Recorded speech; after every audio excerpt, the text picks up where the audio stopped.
All right, Joyce, welcome to the studio. How are you doing? I am doing great. I'm happy to be well underway with my holiday prep, and You look very Christmassy, actually. Mm. That's good. I Yeah. was going for the whole Christmas vibe. Eh, it's nice. We all get to kind of relax a little bit now for a couple of weeks and let the holidays pass through and then see what 2025 has to hold. Well, we are actually going to celebrate our earliest Christmas ever. We're going to get together with my daughter, granddaughter, niece on Friday the 13th and do Christmas on Friday the 13th. That's the earliest Christmas I've ever done. That is early. Guy, is it because everyone has travel plans or? Well, we're the ones. Oh. We are going to be spending Christmas for the first time in 10 years that my youngest daughter has been living in Sydney, Australia. And we'll be in Sydney for Christmas and then over to Tasmania right Wow. after New Year's. So That's exciting. it's super exciting. Have you been to Australia before? Yes. Okay. Over the 10 years that she's lived there, will be our third trip. Hmm. Since it's such a huge continent, we want to cover as much ground as possible. So, first time there, we went up to the Great Barrier Reef and did a little ice snorkel. My husband dives. Okay. And then second trip, we went to, and then we went down to Sydney. And then second trip, we started in New Zealand Mm. and the North Island and went to Hobbiton. Have you been? I have not been to New Zealand yet. Oh, well, Hobbiton is where they've shot all the Lord of the Rings things, and it's magical. It's truly out in the middle of nowhere. So they did have a fascinating location scout to find this big piece of nothing Yeah. and turn it into this magical, place. Yeah. And then we went back to Sydney. So then this time we are going to do the start in Sydney. We will be sitting on the Sydney Harbor where the iconic opera house is, watching the fireworks the day before US has their own New Year's. Right. So we'll be early and then we'll head straight from there the next day over to Tasmania. That's supposed to be incredible. Tasmania is like this far off place that not a lot of people visit, but it's supposed to be like visually spectacular. That's what everyone says. Yeah. We're going to see a big penguin parade. Yeah. Coming penguins coming from the beaches, so, anyway, we're really looking forward to it, it'll be good fun. And December is their summer, so the weather should be quite nice. That's right. Yeah. Exactly, yes. So, my daughter has a, foster daughter, and, we asked what she wanted for Christmas, and she said she would like sparkly clothes. So, it was easy to find all these amazing clothes because they're on the sale rack Mhm. because it's off-season stuff, right? It- So, I got all these darling, outfits with all kinds of sparkle for bargain prices. wow. And then you're just going to bring them over and wrap them up? Exactly. So we're taking an entire suitcase full of gifts over there. And then on the way back, we'll fill that suitcase with souvenirs and, probably Christmas presents for everyone next year. Right. Oh, that sounds amazing. Well, that's going to be a hell of a trip. Yes. Yeah. In fact, the trip has a name. So we're calling it 100 Years of Life and Love Trip. 100 years of life and love. So where'd you get the 100 years bit? Well, I am going to celebrate my 75th birthday in February. So that's the first 75. And then my husband and I celebrated 25 years, our 25th anniversary in June. Oh, So congratulations. thank you. Yeah. Personal best. 25 years is no joke. Exactly. Exactly. I only made it 10 years, so that was a tough one, but 25 years sounds like a nice long stretch. Well, I was married 16 years to my now husband. And in fact, I spoke with him this morning. I had mailed him and his wife a box of homemade Christmas cookies, Yeah. and they received them this morning. So he called me while chewing and then promptly started to choke as if I sent this gift, as a way to off him. Yeah. Uh, An assassination attempt. yeah, really masquerading as Christmas cookies. So It's a good idea, actually. Someone should write like a thriller on that. That'd be great. go. There's a plot line. Yeah. So, Anyway, but he and I were married for 16 years, so he's the father of the children, Okay. and we have a very amicable divorce. He, has been married to his current wife more than 30 years, Okay. so It's always funny, like, how people kind of, get married, get divorced, get married, get divorced, and then seem to figure it out on, like, the last one. Like, I can't remember which celebrity it was, but it was something on social media the other day, and he was saying, like, "I've been married 6 times, but the last one stuck because yeah, the last marriage has been, like, 24 years," or something like that, yeah. exactly. Yeah. Yeah, right. It's yeah, trial and error, maybe the first time around. It does take some time. Well, and as you'll see in my book, Mhm. there's a lot of the crazy of that marriage is in this little memoir that I released a few months ago. That's great. So this is The Evolution of a Baby Boomer: Beyond Life Beyond Sex, Drugs, and Rock and Roll by Joyce Fidler. There you go. Yeah, Very cute. I'll definitely right. make sure I give it a read. Um, sometime this weekend, I think I should have plenty of Oh, free time, great. so I'll definitely dig into it. Oh, it won't take long. No. Yeah, even in the book, I talk about he and I, the husband and I were in bands together, and that's where the rock and roll part comes from. We owned a record store, from 73 to 83, and it was a record store slash head shop. Do you know what a head shop is? No, I don't know what a head shop is. Okay, well, that's where people sell bongs Mhm. and, smoking pipes, Mm. etcetera. So, this was all back in Indianapolis, Indiana. So, we had this record store, it was called Wonderwall. Do you know that title? I know the Oasis song Wonderwall. Yeah, that's way past the origination. So, the original, Wonderwall was a George Harrison film. Do you know who he is? Yes, George Harrison was one of the Beatles. Yeah, Yeah, right. So, I just have to keep you whippersnappers on your toes, check your, frame of reference. of course. Um, but so, yeah, it was a George Harrison film, and he had a soundtrack, and we loved it, and it was a very psychedelic film, and, we were big Beatle fans. The husband and I were married on John and Yoko's anniversary, which is March 20th. Um, we were in college and we told our family, we're getting married and we're going to get married on March 20th. They were like, it's right in the middle of the semester. Mm, What's the deal? And we were like, well, it's John and Yoko's anniversary and we think they're very cool. And my mother-in-law to be said, well, that's really mature. And then her next comment was, it's right in the middle of basketball playoffs. right? And I, of course, wanted to say, "Well, that's really mature. And you care?"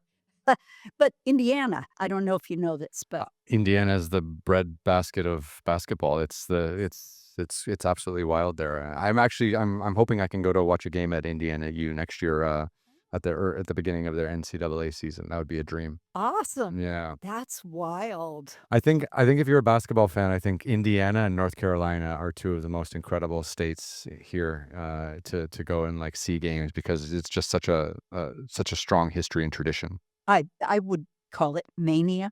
Mania, yeah. Well, Bobby Knight and Larry Bird did leave a reputation to be, Yeah. Mhm. Yeah, the chair throwing thing is never going to be topped, I hope. I hope nobody else gets that insane. yes, I hope not. It was definitely he defined an era, let's say. Truly. Right. Yeah. Exactly. So So you grew up in Indiana? actually, no. My dad was in the military, so everyone in my family was born a different place.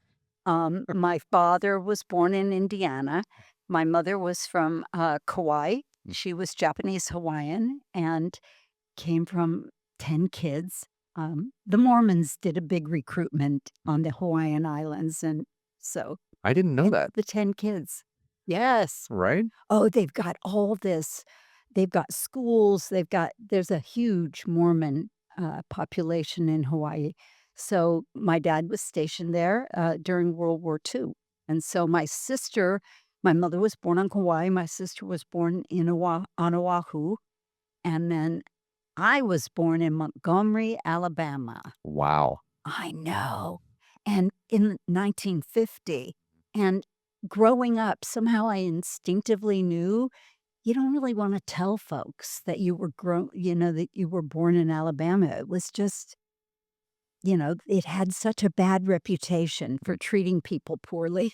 So, I used to lie, tell people I was born in Hawaii, and then, of course, if a friend would mention it, I would have to lie again and say, "Oh, no, no, I was telling you my sister was born there." Okay.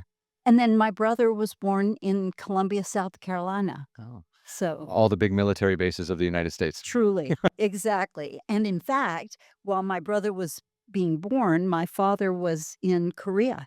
So Oh, wow. he served in World War II and then in the Korean conflict. And then when I was in high school, he served in Vietnam for a Oh, year. wow. I know. 3 wars for 1 man, that's a lot to ask. I thought so. Yeah. Right. Did he come out of them all okay? He did, Oh, yeah, he was a pencil pusher more, so, like, and so I lived in Germany for 3 years when I was, 5th grade through 8th grade, okay. um, I know where you lived in Germany, you lived in Heidelberg. 9, 9? 9. No. Oh, I lived in Frankfurt am Main, okay. so, it it was a fascinating experience, to be living there when they were building the Berlin Wall. Mhm. And we used to have, air raid drills, in case of something happening, and so we'd have to go hide in these basement cages and what Bunkers? yeah, sorta things, yeah, and I remember a lot of the kids being really traumatized by all that, I don't think I particularly felt as fearful as some. Yeah. Well, you were young, right? So you might not have understood everything. I don't know, 5th through 8th grade. I was just distracted with boys. Let's face it. Uh, The air raid drills and the fear of being bombed is something that people in North America really haven't had to deal with, it ever really, right? Unless you were, on Hawaii during Pearl Harbor and everything like that. But I was just thinking now of like the people in Ukraine that are being bombed every day by the Russians and things like that, and how terrible that must be. Yeah. right. Yeah. I read a thing last night about a bunch of drones flying over New Jersey, and nobody knows what they're about. And they said 6 feet? That's kind of a large thing to be flying overhead, and apparently there are like 10 of them or something. Yeah.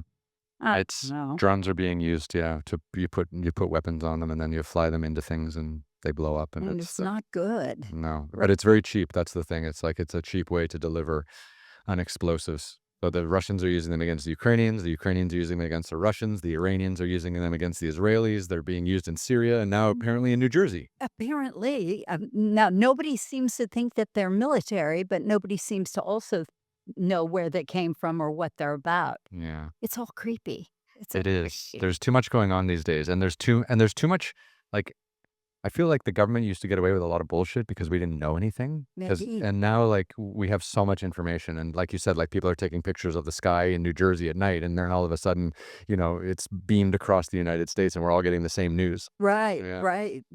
Well, some of us are getting some news and some are getting some other news. Yes. That creeps me out. I can't believe that there's an alternative to truth that some people are just willing to accept and be okay with. It's, you know, back in the day. Yeah.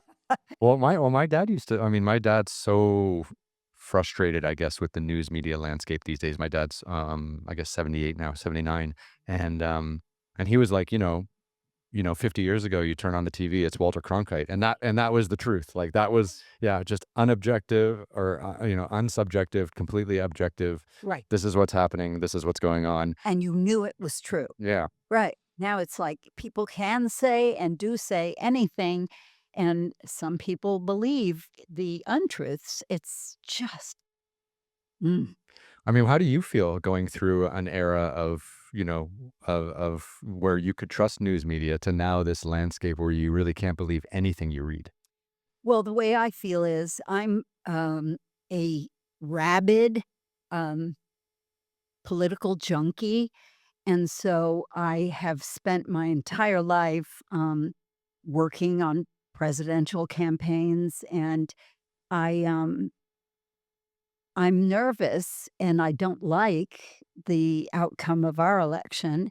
And so, my whole philosophy is if it starts looking too much like 1930s Germany, I'll go live abroad. I've done it. I know I can. When I was 5 years old, I lived in Japan for a year. And then when I was in middle school, I lived in Germany for 3 years. I know I can live abroad. So my husband actually just applied for his Irish passport, and it's on the way. Well, that's nice. Yes. Yeah. So he's got dual citizenship because his mother was from Dublin, and That's a good one because that gives you entire access to the European Union. we noticed. You've done the research too? Yeah. Yeah. Quite a bit. And I think all those people who came out and publicly and said like, "Oh, if Donald Trump wins the election, we're gonna leave the United States." I give them all like 6 months. well, a lot of them are, I know a lot of them, Mhm. and a lot of them are doing a lot of footwork Yeah. on, you know, at least looking at their options. Yeah. I It's shocking how many people, and I have some friends who moved abroad a couple of years ago. They're living in France. France has its own problems. Everyone has their own problems, Mhm. but 1930s Germany was a special kind of problem, and, if it starts smelling like that's where we're headed, I don't wanna live here, and Yeah. if I have to go live abroad for 4 years, But I just so I just did 25 years abroad, and I just came back. I've only been back for a year. I came back in the middle of a election cycle from hell. uh, I'm not ready to leave does again. it feels like I'll stay for a minute. I think I need to stay for a while. Uh I might ride this one out. Got it. Well, and I might too. We love where we live. We've got a condo that we bought, in um 19 or maybe 2000. Mm. I don't know. We've lived in it for 24 years, and we are so comfortable, and we would much rather not leave. But, Yeah. well, It's a little confusing out there, isn't it? it is. It's scary and creepy, and I'm not digging it. But So what was it like growing up as a military child, like moving every 2 or 3 years? I mean, was that fun and exciting, or was it disjointing because you had to, like, make new friends everywhere all the time? I liked it. Mhm. There were certainly tons of kids in my schools who really didn't like it and for whom it was really kind of traumatic. I have always had an outgoing personality and been pretty gregarious. So for me, it was fine. Um, I and there's another part of it. Mhm. Uh, Again, part of my story in the book is at age 40, I got sober. And so I spent from ages 20 to 40 being, the top of the heap party girls, drinking and smoking tons of weed. And I think there was a part of me that always liked the opportunity to have a fresh start. In Alcoholics Anonymous, they call it doing a geographic. Mhm. So, see if you've got a thing in you that you think, oh, I'm screwing up over here. Let me start over someplace. Well, being a military kid and having the opportunity to start over or being forced in some cases, it it was comfortable for me, Mhm. and I used to think, "I'm not gonna do any of the stupid crap I did at the last school," right? Yeah.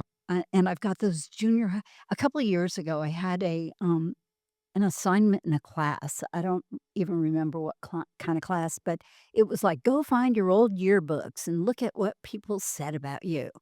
And so their words, can you imagine? Have you ever done it?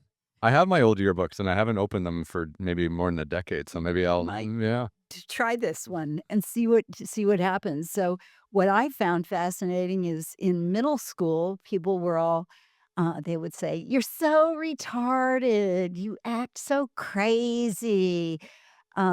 And I remember thinking, I'm not going to act like that when I go to my new school back in the States. I'm not going to have people think I act crazy. And sure enough, I opened up my yearbooks from high school and they were like, "You're so nuts, you know, you're so wild." I just you are who you are, or And I and was and who I was. geographically, and the geographic location of your craziness doesn't matter. It did not in my particular case. Oh. And so, even today, uh, I think people have a perception of me as a certain kind of um, old person, which is that, well, I taught college for a bunch of years. And, at the end of each college class, do you recall having to fill out evaluations of your teachers that you fill out an evaluation form? I don't think they let us do that when I was at school. Oh, really? Yeah. Oh, every class I ever took, Mhm. how was your teacher? How'd they do? Oh, our teachers were so arrogant, they didn't care. Okay. Well, all of I taught for 5 different universities. Wow. I taught communications classes and public speaking and stuff, but, and the one thing that was repeated over and over is, "Oh my god, she has so much energy." And so, yeah, it's been my nickname, Joyce. Joyce, I like that. Mhm. Like the Energizer Bunny. Always very famous. That's great, though. So, okay, so you're traveling all around the world with your family. Yeah, Your siblings are born on all kinds of continents. You're bouncing around from school to school, being crazy and high energy. So, when do you get like this interest in music and art and acting and all this kind of stuff? Because this is what you do now. right. You're not just a writer of books, but you're also an actor and a performer, like a performer and things like that. So when did that bug really hit? Because it must have been hard, like moving around so much. And because like if you had a good music teacher at one school, 3 years later you'd be with another teacher at another school. Like I'm just curious, like how that kind of manifested itself. Well, um, that's an excellent question, and, it's one of the things I really enjoy about your podcast. I think you ask really great questions.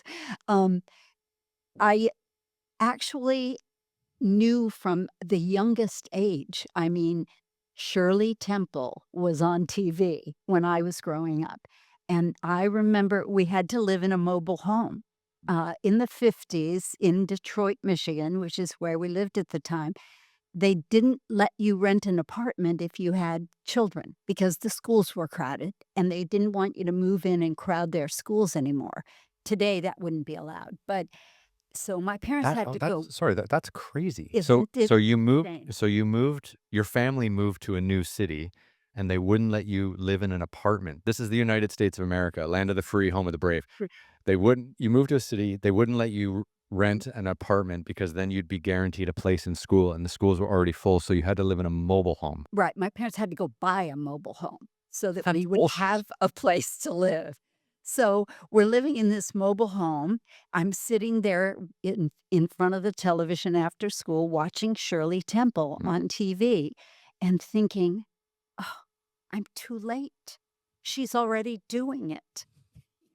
At the age of 10? Yeah, 5. Yeah, fi You know, uh, and I'm just yeah, I just sort of knew.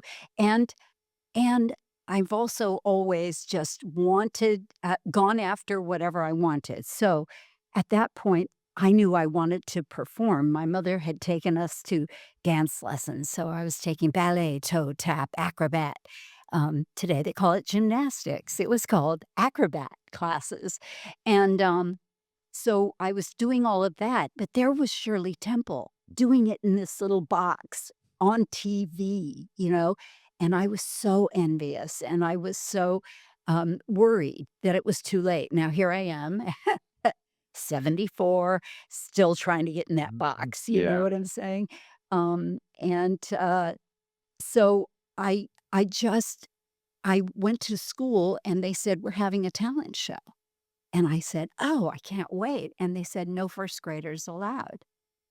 And Fuck that. I know. Can you imagine? I was just like, I just threw a fit and protested and advocated. And by God, they let us first graders come into the show. At the age of 6 or 7, you were Yes. freaking out? No, I was age 6 demanding my rights. damn it. Damn it. So, yeah, and then I remember my mother's horror because the song I chose to sing was "Tonight You Belong to Me." So, I don't know if you know that song, but it's basically about, Yeah. somebody having a fling, right? A sexual encounter. Correct. Who knew how, uh, it was also projecting the future. Um, Have you ever sorry, just a little aside, have you ever seen the movie Little Miss Sunshine? yeah. Uh-huh.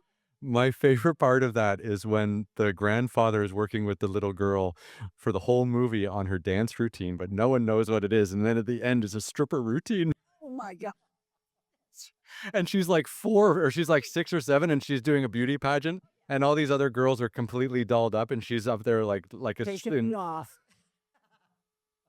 that reminds me of. Exactly. That's right. Oh my gosh. Yeah. I forgot that. Great, So, great, great movie. yeah, it is. I remember thinking at the time, wow, this is really an amazing film. Um, So you fought your way into your first talent competition, uh-huh, in and first grade. yeah, and how'd you do? I did not win. I was so bummed, but the girl who won sang this Everly Brothers song, and oh my God, she brought the house down. So, Um, Fair enough. yeah. So, my current husband, and I sang an Everly Brothers duet in our wedding. So, we've kept the Everly Brothers juju alive. And in fact, it is the song we sing to our granddaughter every night when we tuck her in. Oh, that's sweet. Yeah. Mhm. It's nice to keep those little traditions in the circle, right? Right, Yeah. exactly. So performing was clearly in your blood from a very early age, and Yeah, you weren't gonna stop. right. Mm.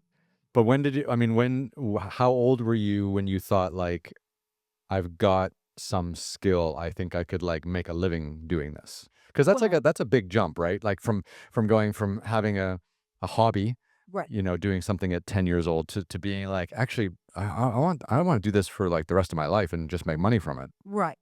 Well, in all honesty, I don't make money from acting yet. I still am one of those people who's a member of the Screen Actors Guild, but I have not, I'm not earning my health care from that. And 80% of us don't. But, but what I have done is I have consistently been a performer. And I've had in this past 6 months, I have new reps. I have a new manager and a new commercial agent, and I've had the biggest auditions of my life. I mean, they would be the one that would change everything, and they can happen at any moment.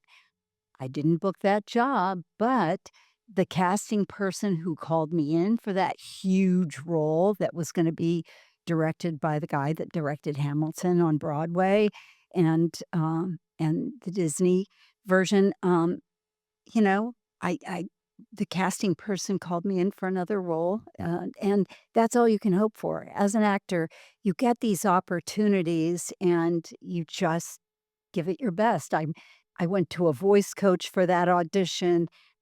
He is the voice coach for The Voice, Okay. and I was so happy with my performance, and then you turn it over and you say, "I gave it my best shot. Either they pick me or they don't."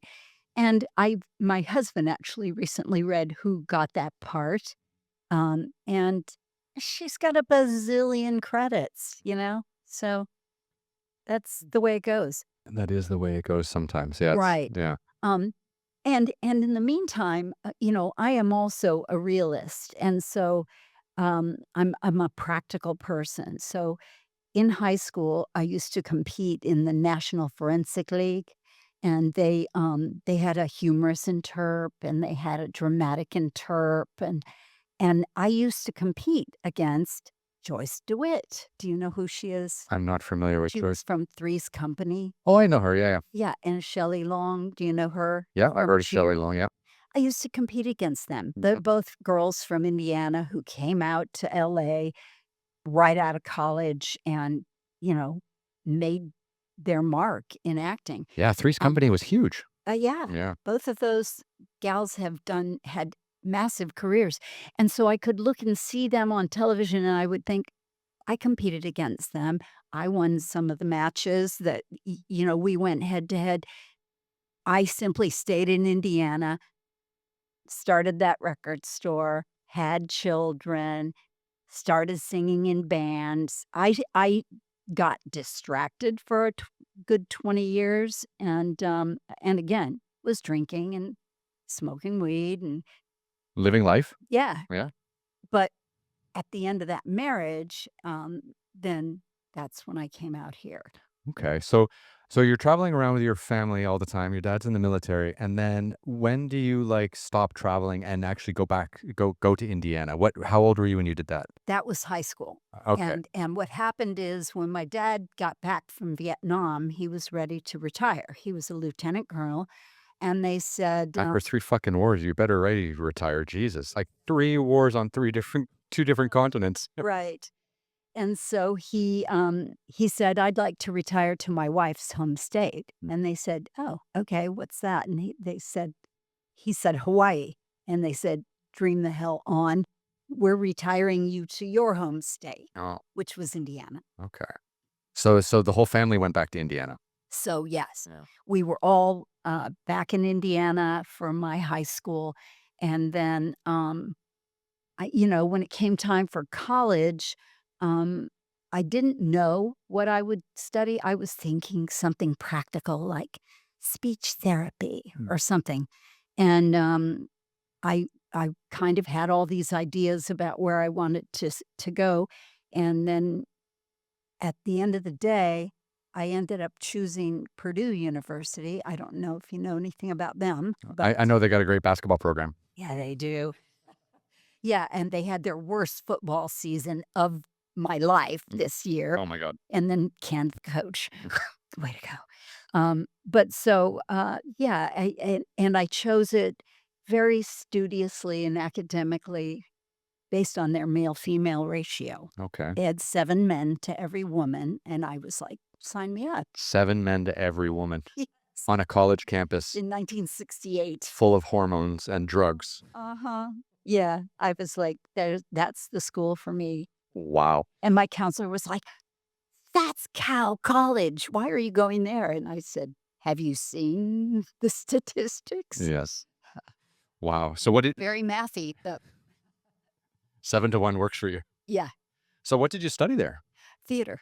Oh, okay. So So did they have a good theater program? they did, Okay. actually. They had a great theater program, and I enjoyed, I was in plays, and I had a lot of fun, and again, I did, you know, crazy things like I was playing Eve in the Garden of Eden in a show called The Serpent, a play called The Serpent, and I remember the stage manager calling me and saying, the director needs you to shave your arms and your legs," Mhm. because we were doing back bends in the show, and I was a hippie girl, and I didn't shave. And so he was like, "We'd like you to shave." So that would have been interesting. So I mean, you go to university and you pursue a degree in theater. Like, Correct, and did you? I mean, I'm just going back to your Shirley Temple thing where you saw her on TV. correct. Like, did you think like that theater was going to lead you to the acting in television that you wanted? Yeah, I didn't really think through, um, the fact that there's a difference between stage acting and Mm. television and film acting.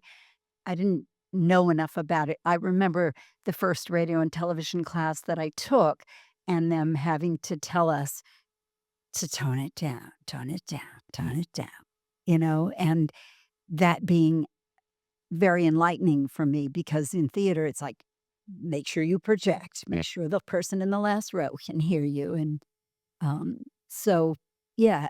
But again, though, I was practical. Mm. So when I went to Purdue, I had 2 majors. One was in theater, and the second major was in communications ed. Mhm. And so um, I thought I would have a backup. Mm, I would have a way to support myself in case the acting took longer than I was hoping. right. And um, so what I ended up doing is working in a record store Mm, while I was a student. And then that became the first job I had after okay. college was owning my own record store. That's wild. I I mean, know. was music a huge part of your performance? Like, did you love performing music as much as you loved acting, or was like I'm just trying to figure out like where the music and the acting kind of balanced out? Well, in high school and in college, I was, always attracted to musicals. And in fact, my mother was a great singer, and my whole childhood, she would be in that mobile home, ironing clothes, singing all the Broadway musicals. She belonged to the Columbia Records Club, and those musicals would come into our home. So I grew up listening to, Camelot and My Fair Lady, and on and on. And, and then performed in The Music Man and, uh, performed the role of Bloody Mary in South Pacific, when I was in high school, and that was kind of a big deal because, um, everybody in my high school was white. They were just, it was a white community, and I was the only Asian pretty much in my whole high school class. And I knew that they would want me to play the role of Liat, which is the femme fatale. And I went into the audition and I said, Bloody Mary or nothing. I don't want to be considered for the role of Liat because I wanted to sing Bali High. It was my signature song. I sang it at every slumber party. I don't know why, but um, as it turned out, my voice was really strong and I blew the doors off the auditorium at the audition, so I got the part. Amazing. Wow, that It was must have been fun. wild. It was good fun. Yeah. So you come out of Purdue and you work at a record store in Indianapolis. Right. So at that stage, you didn't have a desire to really pursue the stage acting? Did you ever think like, "Oh, I wanna be on Broadway and go to New York?" Or was LA even like a thing at that time? Like, was it really booming the way it is? Right. Yeah. Well, again, I saw Shelley and I saw, Joyce Mhm. DeWitt, on television, and I knew they were coming from LA. Um, and I had an interest in New York as well, but now I had these kids, right? Mhm. And so, I got an agent and I started doing commercials. Okay. And so I was doing commercials and I was working at the Indiana Repertory Theater. Mhm. That was a brand new theater in Indianapolis right after I graduated. And I got a job as the assistant box office manager. I had no training for such a thing. And then I started getting gigs. I was a dancer in a production of Cabaret, um, at a dinner theater production, um, and then I had a commercial that I shot that ran during, all the Purdue and Indiana basketball games and, um, at halftime, to the extent that I had people calling me from all over the state, cousins and relatives. My dad was from a big Catholic family, Okay. and he had 7 kids in the family, so I had cousins everywhere, and they were calling me going, "You don't have to look at your face one more time in that Farm Bureau commercial," or State Farm or whatever it was. Right. Um, Well, yeah, that's wild though that you were on television at the halftime of the games in Indiana, yeah. I know, that was a lot of airtime. I mean, it gave me the opportunity to know what it feels like to have a recognizable face because people would literally stop me at the bank and go, "Did I see you on TV?" Yeah. So, it was a fun thing to experience, and yeah, I liked it. Mhm. Mhm. Walk me through where the record store kind of came into play. So, we worked at the record store when we were in college. I got the job at the Indiana Repertory Theater. I hired my soon-to-be husband as one of the record store employees. It's good you gave him a job. Now he yes. Precisely. Uh, he really had the music background. His grandmother was a concert pianist, and he's to this day, he's a music composer, and um, he plays piano and guitar and sings, and, so when we graduated college, I had the job at the theater. He needed a job. I had been the manager of the record store at Purdue, and so I said, "Let me go introduce you to the record warehouse guy, and let's see if he'll hire you." And he did. So he hired us. Then he hired him. Then he called us in one day, the owner of that warehouse, and he said, "You guys, I have this opportunity. There's a head shop called the Golden Door. They wanna put records in their back room. How about if I let you guys set it up and you can run it?" Mhm. And we were like, "Yeah, we'll do it." And then, um, partway through the whole process, he just told us it was gonna be our store, and he basically gave us this store. I mean, it's a fantasy that anybody would do such a thing. And we said, "But," he put whatever it was, $5,000 worth of records in there to open the store, and we said, "But we don't have any money, we just got graduated college, we're broke." And he goes, "Pay me back sometime." Oh, that's nice. No contract, nothing in writing, Uh, just a handshake. "Just pay me back sometime. wow, that's nice of him. And you have to buy your records from my wholesaler, Mhm. my wholesale place." Well, we had to buy them from somebody anyway. Why wouldn't we buy them from him? And so that's what we did. And a couple of years into it, maybe a year and a half, we said, "This is silly. Let's just um, get a bank loan and pay him off." Mm. And so we did that, and eventually, you know, ended up with our own 1,500 square foot. There's a whole story about that back room, by the way. So the head shop is out here. We're in the back room. The owner of the head shop was this hoodlum. I didn't know. Mhm. And one day he asks me to go for a ride with him in his car. He's That got sounds this creepy. big Cadillac or something, Yeah. you know? And well, he didn't look like a hoodlum. Like I said, I didn't know. And he goes, "Joyce, let's go for a ride." So I get in his Cadillac and we go driving. And he gets on the freeway and he's like, we were at the end of our 6-month leasehold. And he goes, um, "This is my side of town." I said, "Whatever that means." And so I said, "Our lease is up. We need to sign a new lease, and we're happy to sign on for another year."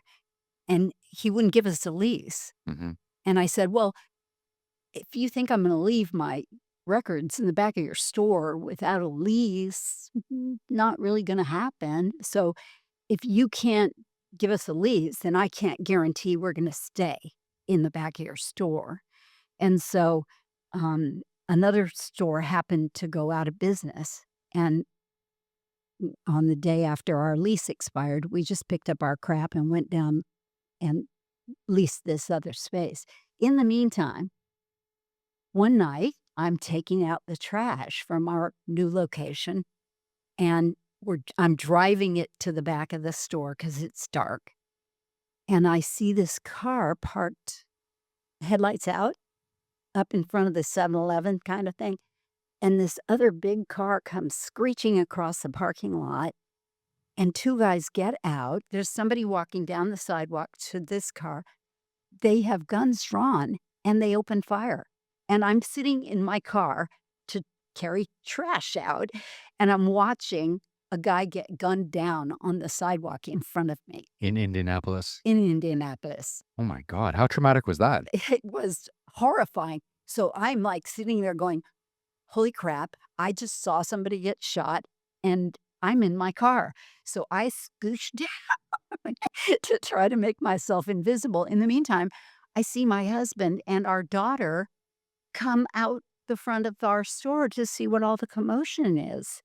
So I jump out and go, "Get back in the store, somebody just got shot, and they're on the sidewalk." And I go racing in the store.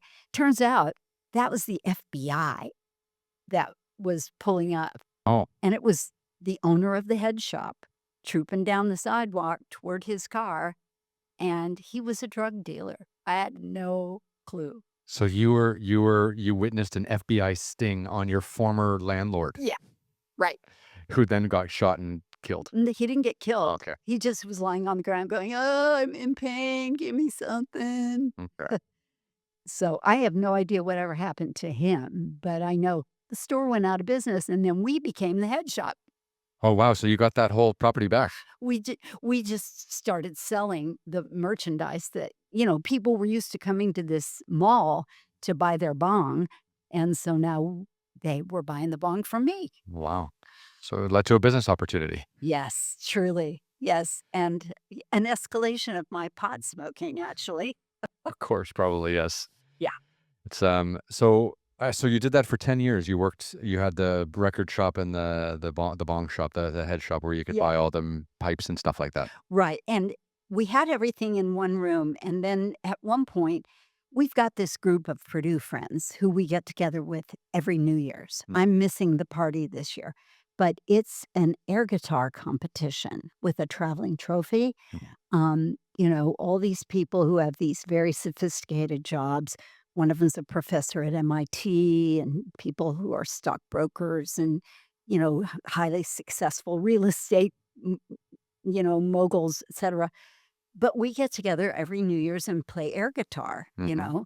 and, You all get together, like, in the same city. yeah, we travel to wherever the party's gonna be this year. That's Like, wonderful. last year it was South Carolina, this year it's gonna be in Colorado, but I'll be in Australia, so I'm missing the party. But, anyway, I don't know what my point was You bringing that up. we were just, yeah, what was the point of bringing up the Purdue, New Year's Eve? I don't remember my train of thought, but in any case, yeah, we had the store and we would get together with friends at New Year's, and, they still do it to this day, Mhm. um, but that's faux performing. Yes. So the end of the record store also was the end of your marriage, right? That you mentioned earlier, like, you got divorced, then you got rid of the shop, and then you came out to Los Angeles. Is that how that all worked? Right.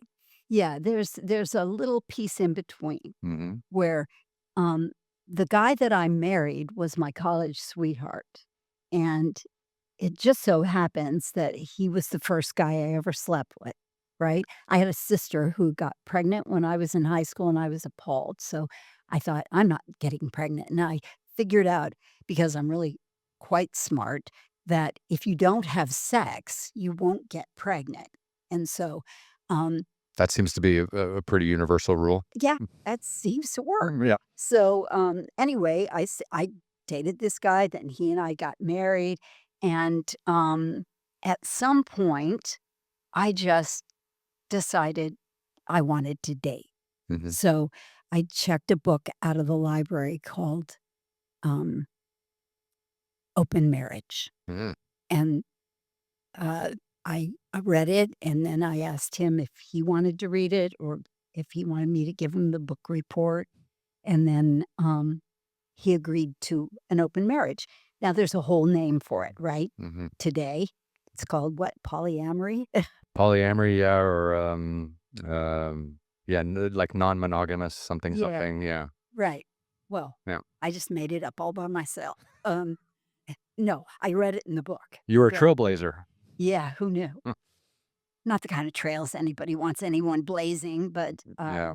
anyway, so shortly after we made that plan, I met a guy that I just was crazy about, and I just wanted to see him more and more and more, and the most efficient way I could think to do that was just move him in. So, Mhm.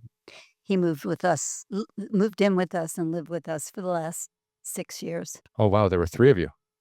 Yeah, Yeah. and sometimes 4 because the husband at the time started dating as well, Mhm. and so he started dating the bass player in our band, she left her husband. It became a whole thing.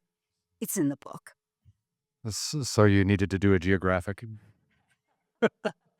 Exactly. You had to get out of Dodge, it was getting too complicated maybe? Yeah, Yeah. well, um, yeah, so at some point, yeah, I started singing in bands, and in the meantime, my brother was a drummer. He was our, partner in our head shop, and he was in bands, and then my husband was in a band with him, and then we lost our keyboard player, so my husband joined our band, and then our band ended up opening for the Go-Go's and opening for Meatloaf and, Oh, I remember Meatloaf.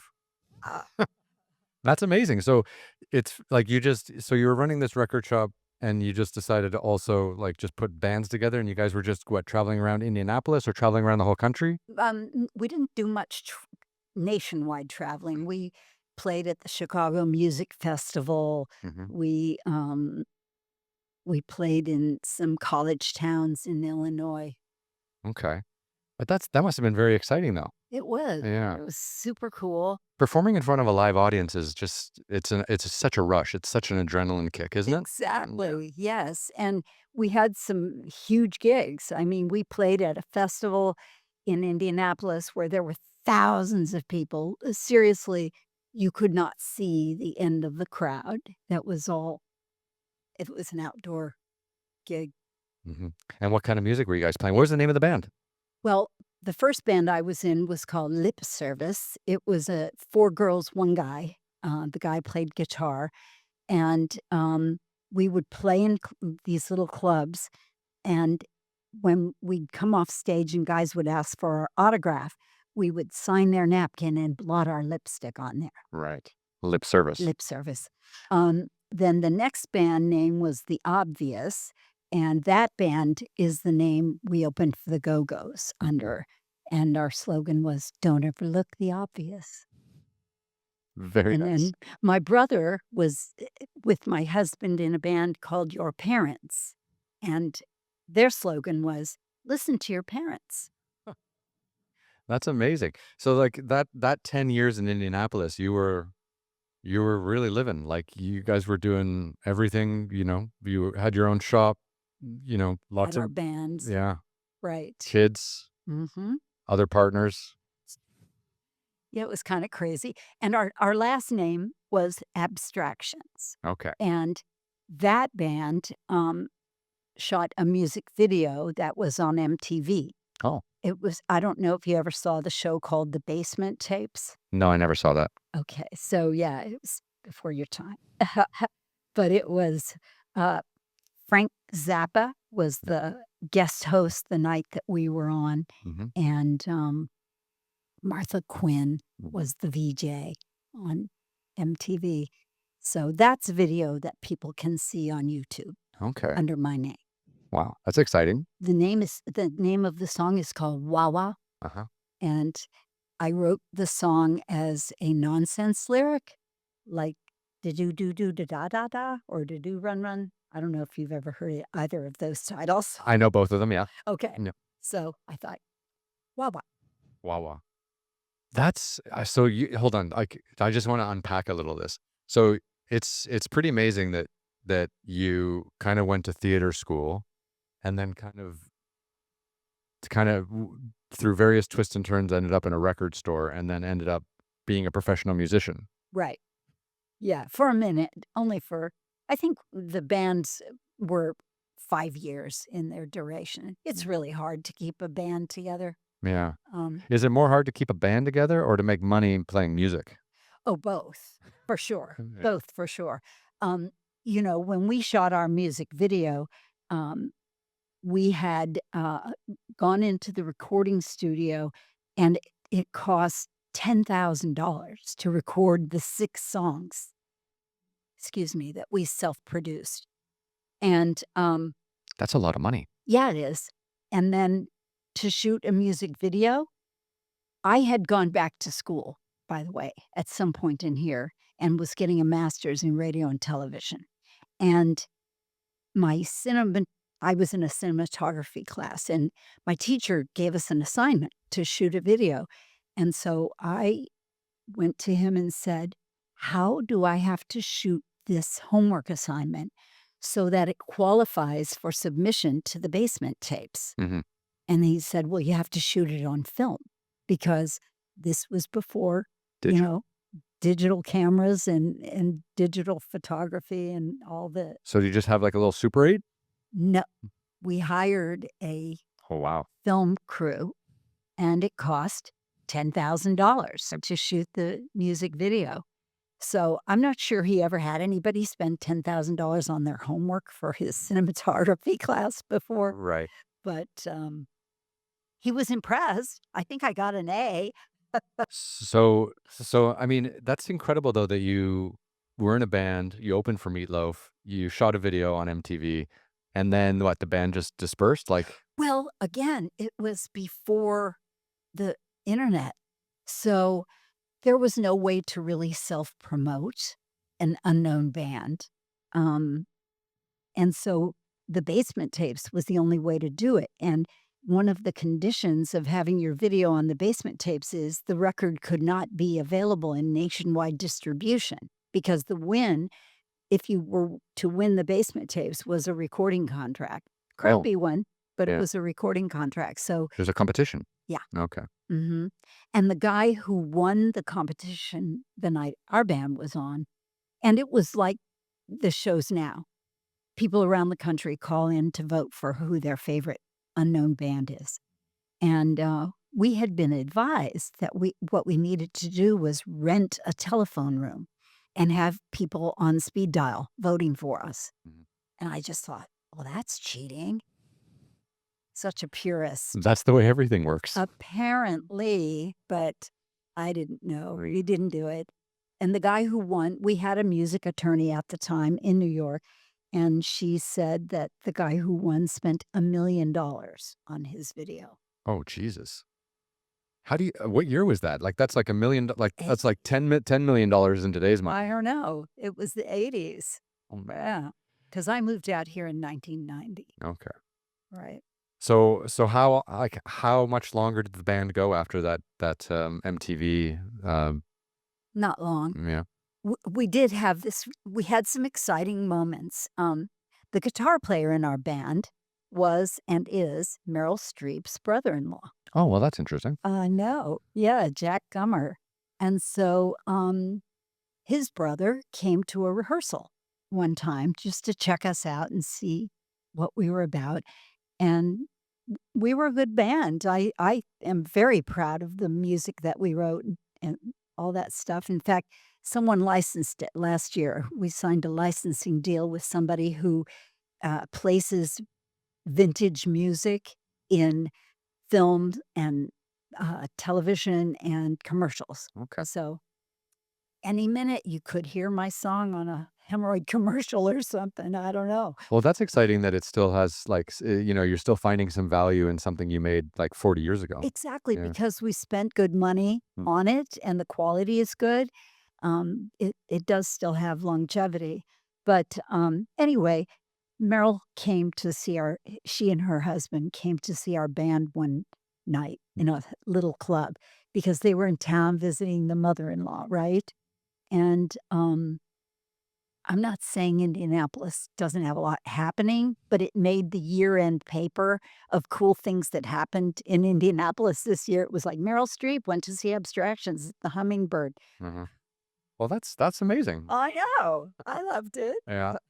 Was she a big actress back then, or she Oh, was just God, yes. you Yeah, really? she had yeah, the way we found out that she was in this family is, we were in rehearsal one day and Jack said, "Oh, did you guys see my brother on television the other night?" And we're like, "No, what was he on TV?" "Well, his wife was winning an Academy Award for Best Actress." Like, "Wait a minute. Yeah. Are you serious right now?" Yeah. I know she's won 6 or 7 Academy Awards, but I can't remember when the first one was. Right, Yeah. right. Yeah, I Must have think been the '80s. Silkwood was maybe the one at that time. Yeah. But then after I moved out here, they lived out here, Dawn and Merrill, and, they had a house. I think it was on the same street as the O.J. Simpson house, maybe, and, he her husband is a sculptor, and he had a sculpture studio in Venice, and he brought Jack out to clean his studio. Mhm. Bring the guitar player, let him do the grunt work. And so I basically grabbed him by the shirt and said, "If you don't get me invited to dinner, you die." And so I got invited to dinner. So I got to have dinner at Meryl Streep's house with her ripping up the lettuce and putting the pizza in the oven. Yeah. Just being like a normal person. Exactly. She was like on her knees at the fireplace, stoking the fire, singing when I arrived. Wow. It was pretty That's quite nice. exciting. Yeah. It's good to know all those famous wealthy people are just normal people. Exactly. Yeah. Right. For sure. Well, maybe in the '80s, maybe now she's a little different. I doubt it. No. No, I don't think so. I think she is yeah, what you see is what you get with her. I mean, I've seen enough interviews. She's so real. So she grabbed so her Meryl Streep's husband grabbed his brother to come out to his studio in Venice, therefore destroying your band. And then oh, it was over by then already? Oh, yeah. Yeah, okay. It was already o And but then did you come you were already here by the time that happened? Yeah, yeah. No, I was living here, and then Jack reached out to say, "Hey, my brother and Meryl are living there," and, um, and they haven't had that house in many, many years. Right after the Northridge earthquake, I think they went, "Not for us," Mm. and moved to Connecticut. Oh. And today, I read in the papers last year, they are separated, Oh, so okay. they're but, I mean, they were together for 40 something years. Yeah. So when you left Indianapolis, were you done with music for good? And when you came out here, you were like 100% focused on acting? Or were you still like looking for a band to play in? Or were you trying to put together anything musical while you were in LA? No, mm-mm. And in fact, I had this weird health thing going on. I was diagnosed with Graves' disease. I don't know if you know that, hyperthyroid, right before I left Indiana. And so one of the things that happens is your eyes that gets to be swelling behind the eyes and pushes the eyeballs forward. So my eyes were really big, and um, so I had this distorted appearance, which is not what one wants when looking for acting work. No. In the So, in the most narcissistic city in the world? yeah. So I ended up having to have multiple eye surgeries to stretch the nerve, and the eyelids wouldn't even shut all the way. Wow, So how difficult was that? it was creepy Ah. because I had to stay awake, had to be awake for the surgery. Oh my So god. they were like, they slit the eyelids and stretched the nerve, but they want you to blink because they don't want to stretch it too much. So you have to be conscious to blink. They did the surgery on your behind I your eyeballs and the eyelids while you were still awake? While I was awake. It was numb, Yeah. but I was awake. Oof. Yeah, it was pretty horrible. I hate blood. That's Yeah, terrifying. and, yeah, I was lying there, and when I felt the tug when they cut, and then I felt this gush of blood going into my hairline, and I thought, "Ooh, this is a rather big deal, I think." Methinks. Yes. Wow, so, I mean, did you recover from the surgery? Like, were you happy with it, and did that Mm, lead you to have a chance to maybe start getting some work, or well, I had to support myself in the interim. Mm, So what I ended up doing, and I think I said I taught college back in the Midwest after we closed the record store. mhm, Um, I then started teaching, and I was teaching for 5 different universities and several different classes: interpersonal communications, business and professional communications, and public speaking. And um, so I thought, I'll teach mm, when I got out here. Well, wouldn't you know, the first thing they said was, "What? No PhD?" mhm, I was like, "No, no flipping PhD, just 5 years of teaching for universities. That doesn't count." yeah. But I taught one class at Pierce College. I graded speeches for somebody's speech class. And then that guy said to me, "You should go get a job at LA Unified." pays really well, good benefits. What's LA Unified? Los Angeles Unified School District. Oh, So I thought, okay, because, when I told you I had those multiple majors in college, mm, I had always kept my teaching credential current. okay, That was supposed to be my backup. Well, here I was at age 40 finally using it. right. And Communications and, yeah, yeah, communications and English. right. Yeah, And then later you went back and got a master's in radio and television. television, right? Okay. Right. With a minor in guidance and counseling. Did you ever use that? Yeah, on myself. Did you listen to your guidance and counseling? Well, what ended up happening is the chair of the counseling department ended up taking on my case, basically, because I was winding down the marriage and I wanted my husband, my boyfriend, and me all to go to counseling, right? Oh, Fun. hold on. Yeah, right. You tried to get both of them to join you in counseling? Yeah, right. Yeah. Boyfriend was like, I don't think so. I mean, that's ambitious. He wasn't going for it. And so, yeah, so it ended up being very helpful because basically what he did one day, he walked up and said to me, we had taken these tests that measured one's hetero or homosexuality. And I was not surprisingly off the page on hetero, you know, if you're living. And so what I said in my small group is, well, that looks pretty accurate for someone who's living with her husband and her boyfriend. And as those words came out of my mouth, the instructor walked up Mhm, and he said, "Excuse me?" And I repeated it and he goes, "Ah, you don't have a marriage." mhm, I said, "Excuse me?" And he said, "No, Joyce, a marriage is two people. mhm. You have three. That's not a marriage." Hmm. And I was so outraged. I thought, "How dare you?" Yeah, you shouldn't be able to tell someone else how to live their life. Well, apparently Yeah. he thought he could.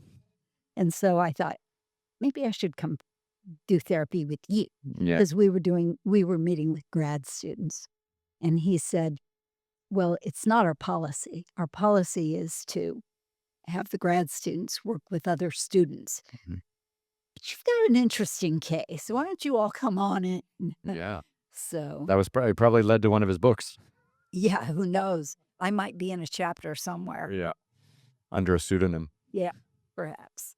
Mhm. So, I mean, when you came out to LA, were you super excited, like leaving behind the Midwest? I mean, because you really like you lived all around the world kind of, but you grew up in Indiana, like Right. from your high school years to the university years.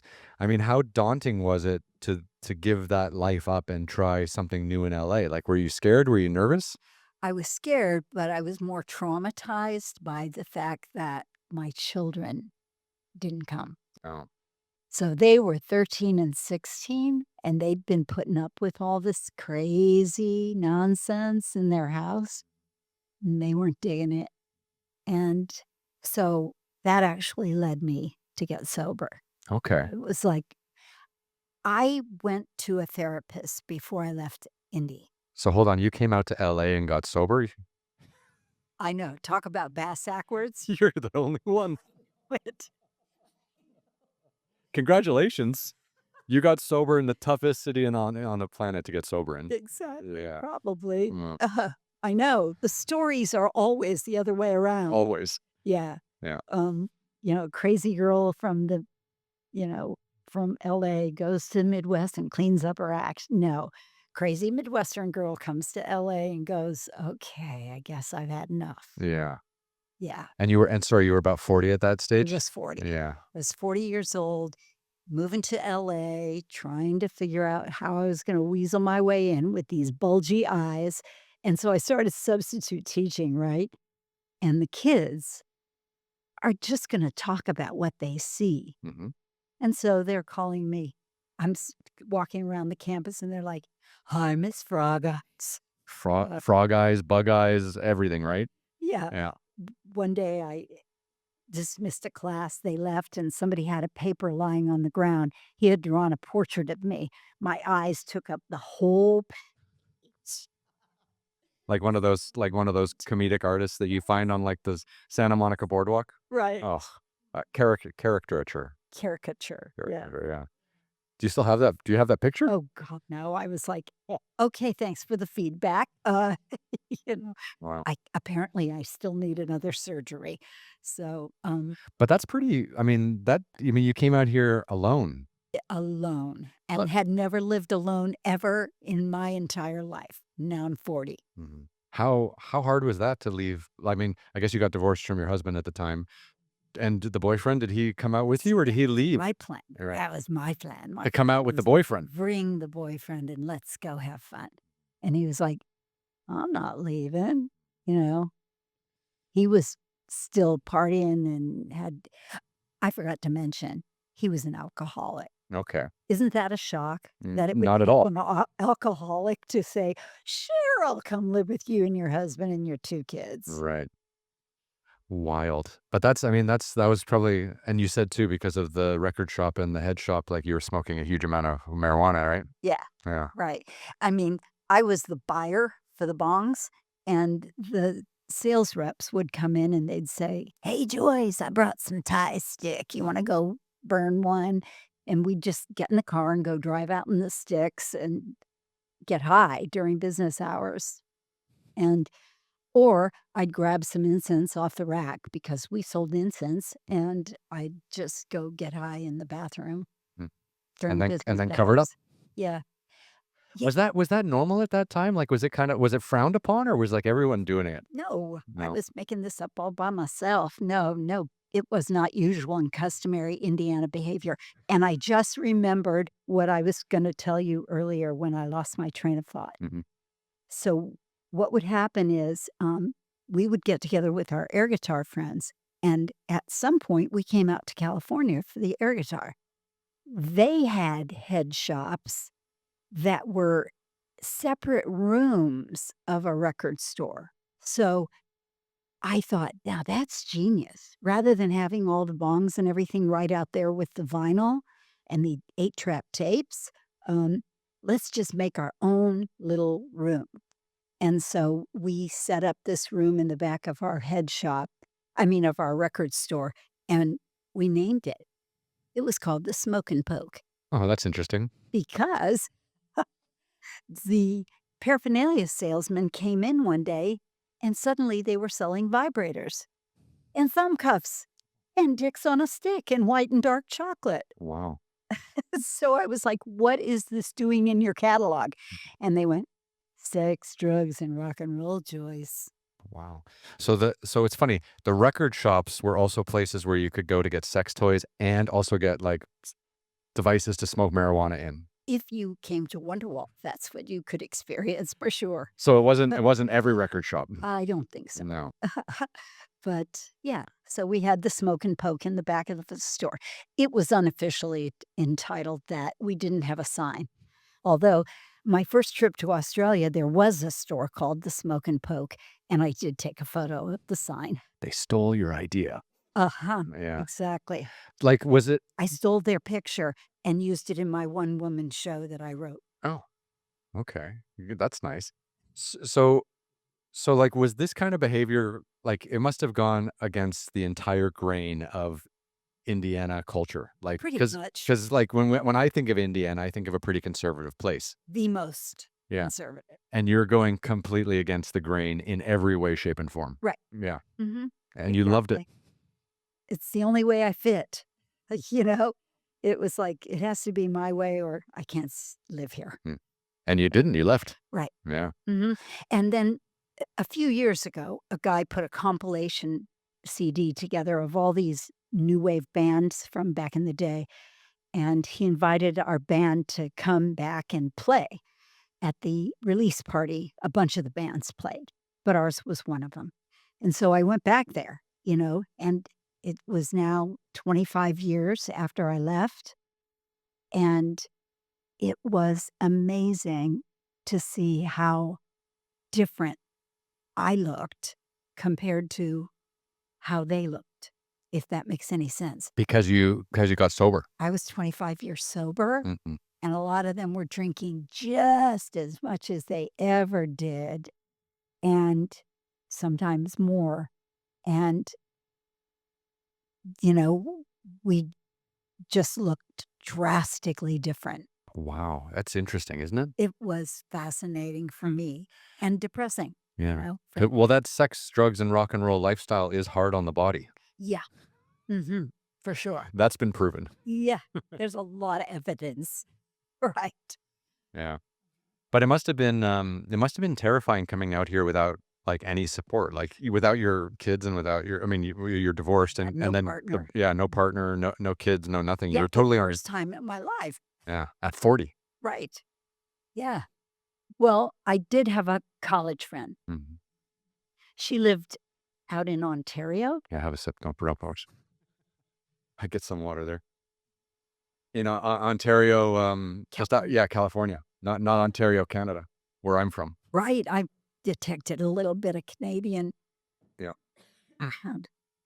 So, yeah, I rented a room from her when I first moved out. She was somebody I had stayed in touch with, Christmas cards every year, Okay.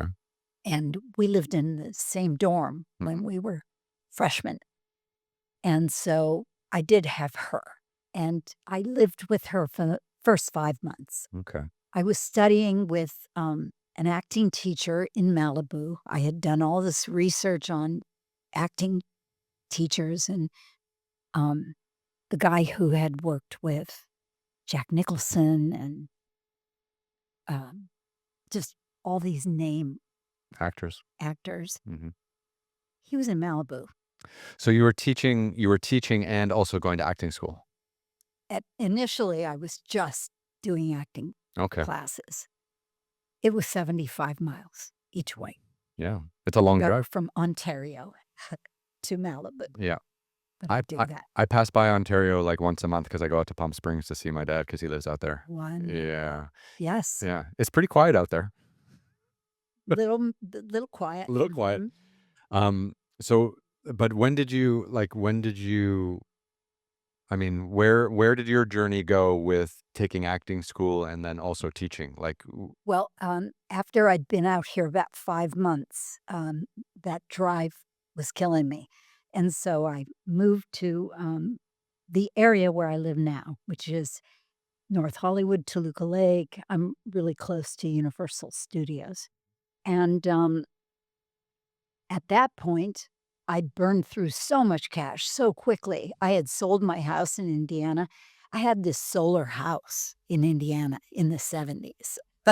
So, it was, you know, I thought I'd best go find a way to make a paycheck. So I started substitute teaching, right. and very quickly I saw that if I would sub in special ed, there was a huge need, and I didn't have any training in special ed, so I went to Cal State Northridge and got a special ed credential. Wow. And I thought, again, being the practical part of me, it's like acting is the thing where there are very few jobs and lots of people who want them. Mhm. Special education is something where there's a huge need and there are very few people qualified for the job. And I thought, if I have to have a day job, I want a job where they need me more than I need them, no matter how much I need them. Mhm. Very smart. Because you're right, like, because if you're going to acting school and stuff like that, you totally have to have a day job. You have to have something going on to pay the bills and things like that. That's right. Yeah. So I ended up being a special educator for 23 years. Wow. You are a very patient woman. Well, it was actually the perfect gig because there was no assignment I could give those kids that they could do and be successful with that either my assistant or I couldn't grade by the time we went home. So it's not like if I were teaching English Mhm. and bringing home term papers to Essays. read. Yeah. Yeah, I didn't. So I was in that for that whole 23 years. Always was in the union. I always had my in the acting Screen Actors Guild Mm. and AFTRA. And, then, of course, they merged a few years back, but, um, I always stayed in the union. I always had an agent, although I wasn't very available, Mhm. and I didn't get very many auditions, and, when you audition twice a year, you're not very ready, Mhm. and so, yeah. How hard was it going to acting school in the evenings, I'm guessing, working during the days as a special ed teacher, and then, like, trying to book auditions as well? Like, I mean, that must have been frustrating. I mean, you must have missed a huge amount of opportunities because you had to have a stable job as well. I think it's like Right. it's the problem that everyone who comes to LA faces. It's like, Yes, how do you live in this expensive city and exactly. still pursue your dreams of being in the entertainment industry? Right. Yeah. So, basically, what I was doing is polishing my skills so that I'd be ready. Here was the interesting thing. I went to a Screen Actors Guild meeting, shortly after I moved here, where they said only 8% of all acting jobs were going to women in their 40s, and I was a woman in my 40s. Mhm. The number of jobs available to women in their 60s was greater. Mhm. So again, the practical part of me said, go do a job for 20 years and come back to acting in your 60s. That's something no one talks about, but I've heard a lot of, female actors talk about this. They say, like, in your 20s and your 30s, you're bouncing around and quite cute, like, you can get work, and everyone needs daughters and romantic interests, Yeah. and then when you hit your 40s, it's like a desert for work out there, and then you come back in your 60s and you have mom and grandma roles. Right. Yeah. Yeah. So it's been interesting. And again, I have just been steadily working wherever I can, whenever I can. I've done some student films. I've done quite a few plays. Uh, and I think I mentioned to you before we went live, I got a call last week from a director. I had done a show with him um, in 2023, Mhm. and the show ran for 17 weeks. And it was a culmination of my two greatest loves. It's a play called Bill W. and Dr. Bob, Oh. and it's about the founding of Alcoholics Anonymous. Oh, really? And I just celebrated 34 years of sobriety in August. Congratulations. Thank you. Mhm. And I go to a ton of meetings and I sponsor people and I have a sponsor and I have a lot of commitments in that world. And when I got the opportunity to play Dr. Bob's wife, Mhm.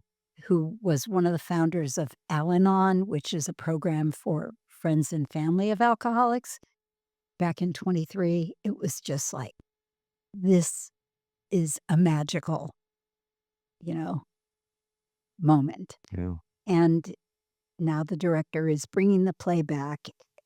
It will open February 15th Mhm. in a theater in North Hollywood, and tickets will be at Bill W. and Dr. BobTheShow.com or something like that. Um, but I get to do that role again, and I'm thrilled. Mm. It's a really juicy, beautiful part. That's great. How long is it gonna run for again? Do they know yet? No, he's got things scheduled up through April, I think, and it'll depend if it sells out the way it did the last time, then it'll extend for a while. But it's going to be playing twice on Saturdays and twice on Sundays. Okay. So, That's wonderful, though, that you got to work on a project that you loved, and now they're bringing it back because it was so successful. and that they invited me back. Yeah, Of there were course. actually two casts. When we did it in 23, he had two full casts because COVID was still a thing. Right. And it Eh, turned out to be smart yeah. because If someone tests positive. somebody else needed to step in. Yeah. Right. Or maybe even the whole cast had to quarantine. Remember how crazy all that shit was? Right. For sure. Yes. Mhm. Wild. Oh, yeah. So it seems like, I mean, I don't mean to summarize your life in any way, but, like, you've definitely lived a wild life, but you've also had this, like, practicality in you, right? It's like you got it, you know, you had a backup major, you got a master's degree. You always kind of, like, assess the situation and be like, "I wanna do that, but now is not the moment. I'll do this first, and I'll come back to that when there's a Mhm. higher chance of me getting work," right? Right. Yeah. Yeah, so, um, it probably would help to know that I'm a Pisces, so that's those opposing fish, right? Mhm. Swimming, and, um, a few years back, I just before the pandemic, I performed my last show of a one-woman show that I wrote, and that was called Evolution of a Pisces Baby Boomer, Mm, and in that one-woman show, I did have representations of myself as the 2 fish swimming in opposite directions. mhm. So there was Sam, the, cranky, bossy, you know, rebel, and there was Flo, the one that goes with the flow, and she's the practical one. And that really does kind of summarize who I am. You have those 2 different women fighting in you all the time. You. It's true. Exactly. Must be exhausting. Truly, I must say. And, like, I mean, have you enjoyed your time out here in LA? Like, I mean, I know you've been out here now a long 35 years, but I mean, is it, do you look back and think like, God, I'm so glad I got out of Indianapolis? Like, Yes, please. Huh. Yeah, no doubt, no mhm, doubt at all. I do go back there. In fact, this was wild. I went back for my 55th high school reunion last year, and how crazy was that? it was wild. Mhm. I mean, so many wonderful people. Such a it it's one of the neat things about social media is that I've been able to keep in touch with these folks from high school. Because I was a cheerleader, and, I, worked on the school paper, Mhm. and I said I was on the forensics team, so there were so many people who I knew fairly well from different parts of that life, and, um, they held it on the base at Fort Benjamin Harrison, which is where my dad was stationed, and it's where we had our trailer parked at one point in my life. And that's the army base where my first husband and I had our wedding, Oh, wow. on that base. And it's right down the street from where the head shop was. Wow. So I went over and I drove over to that head shop space to see what was happening. Is it Starbucks now? It's a flippin' laundromat. I thought, "Oh, dude, you have no idea the coolness factor that you have diminished this space with." That must have been a nice walk back down like memory lane, like, It was you know? it was a little traumatic. It's just slight bit Mm. traumatic. Yeah. Yeah. Lots of memories that you don't necessarily want to dig back up.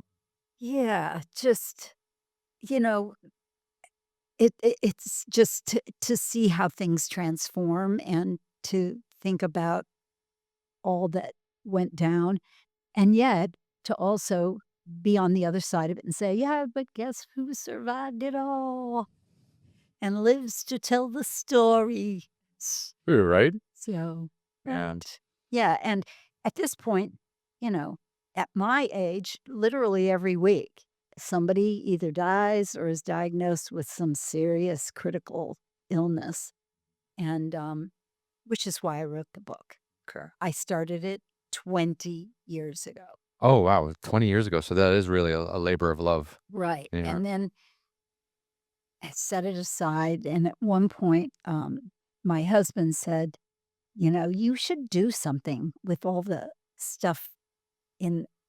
He saw all these yellow pads, and he was like, "What is all this?" And I said, "Oh, I don't know, I was writing."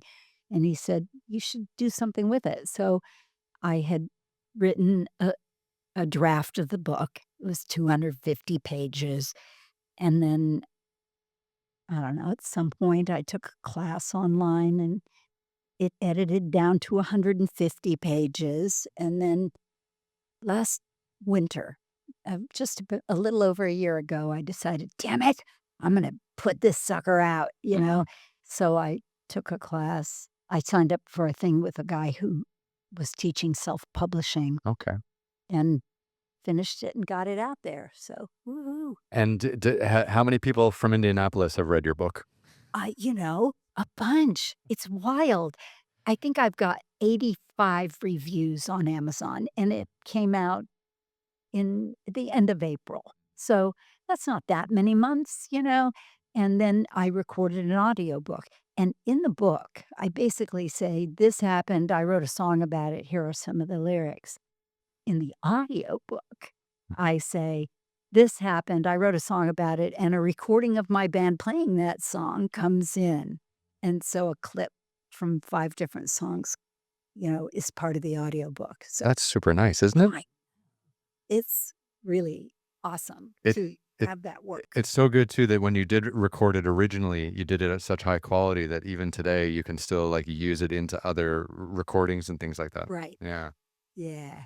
That's amazing. Did anyone get upset at anything in the book? I haven't read it yet, but I'm just curious, like if you name names and there were some things in there that maybe people didn't want to get out. I asked people if they wanted their name changed, and I changed the names of those who requested it. Hmm. Um, I'm a conservator for my niece who has a bunch of disabilities. My sister died at age 53, and I became my niece's conservator, and she wanted her name changed, so she got a name change. Um, and the husband is using he had a stage name, Okay. Jeswaldo Bach. Cheswaldo Bach. Mhm. And when we were on MTV, Frank Zappa, Martha Quinn said to him, "Now you said something about the name Jeswaldo Bach." And he goes, "Yeah, Gesualdo was an Italian who was a murderer and a prince, and Bach was a pudgy guy with hair like this, so I don't know, maybe it's a bogus name." Sounds quite cool though. It was, yeah, so he's Gesualdo, so that when you're reading, you'll know how to pronounce it. That's good. And then, yeah, but then there were other people who said, "Nah, I don't care." Hmm. Yeah. Yeah. My daughters said, "We don't care. You Yeah. can use our names." They have not read the book. Oh, that'll be interesting when they do. Yeah. Yeah. My daughter in Australia's husband read it right away, Yep. and he told both of them, "You don't really wanna read this book." It's funny that he jumped on it right away. He's like, I want to know what kind of family I married into. Well, in fact, that is exactly what he wrote in his review. "I would marry into this family again." Oh, Isn't that the sweetest thing? that's the sweetest. That means you made some good choices along the way. Well, I think, yeah. I and my husband, who read the book and had not read any of the drafts over the 20 years that I've been working on it, and his first comment was, "Yeah, I'm really glad I met you after you moved here." Wow. Yeah. Yeah, he didn't really wanna know that, Joyce. You did it. You did. You did it geographic. You got out of Dodge and started over. Right. Yeah. Yeah, which is the lesson, you know, for all your listeners. You can always start over. You can always do a do-over. Yeah, it's funny. Like I think a lot of people, and especially if there's drugs and alcohol involved, I think a lot of people, and I'm not a professional or an expert at anything, but it feels like sometimes people do get really stuck and like moving geographically, starting over, like it takes a lot of guts. Like it takes a lot of courage to have the wherewithal to recognize that things number one aren't going really well, and then to figure out that actually you can change it maybe by moving, and then having the courage to actually execute that plan. It's Well, not easy. right. Yeah. And but I'll tell you what, at the end of the day, when 9/11 happened Fuck yeah. and you were sitting there going, "What am it," you know, I went to school that day and had such a feeling of fulfillment that I was doing something worthwhile. Can you imagine? Compare it with if I were still in the head shop, sitting behind the counter, high. Um, Hi and hello. yeah.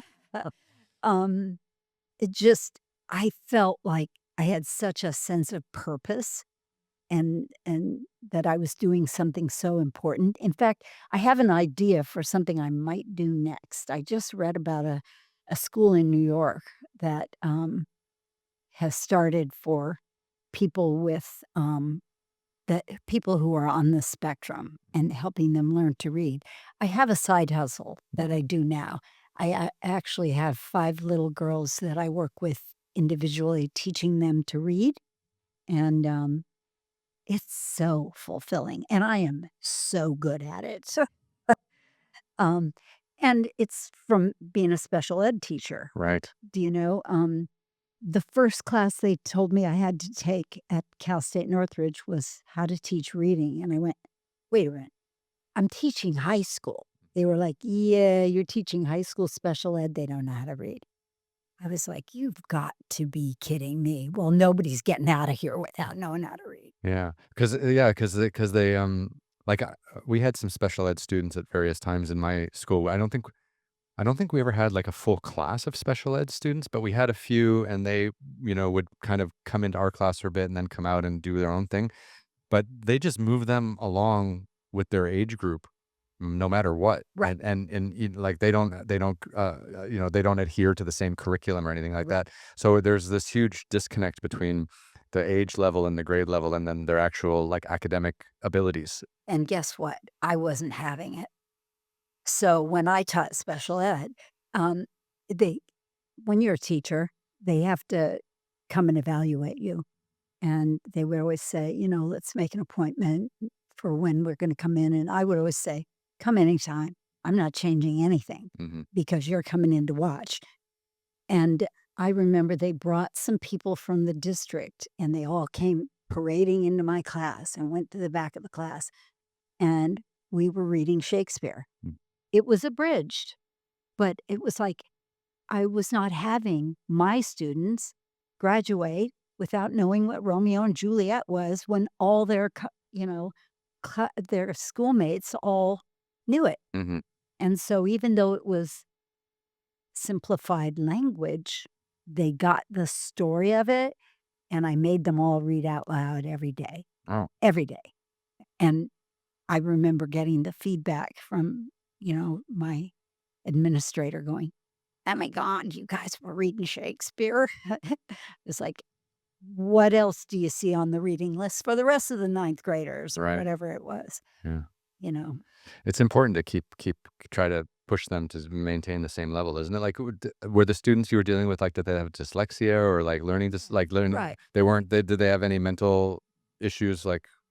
Some. Yeah. Yeah, some of them definitely had multi m you know, Yeah, everything. disciplinary issues, um, lot of, you know, a lot of, acute behavior problems, etcetera.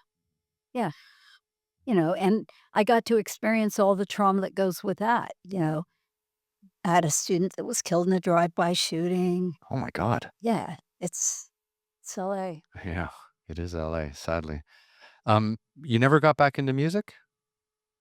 No, other than, like I said,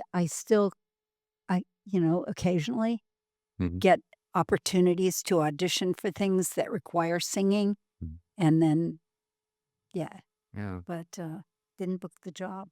That's wild though that you were part of this band that was on MTV and you were kinda traveling around to festivals and doing things, and then maybe does I don't mean to pry too much, but does being musical in a band remind you too much of Indianapolis? No, No. just, you know, for one thing, my voice is diminished from what it once was, although I can still, belt one out if I need to. Mhm. Um, Still a and karaoke warrior? oh god, yes.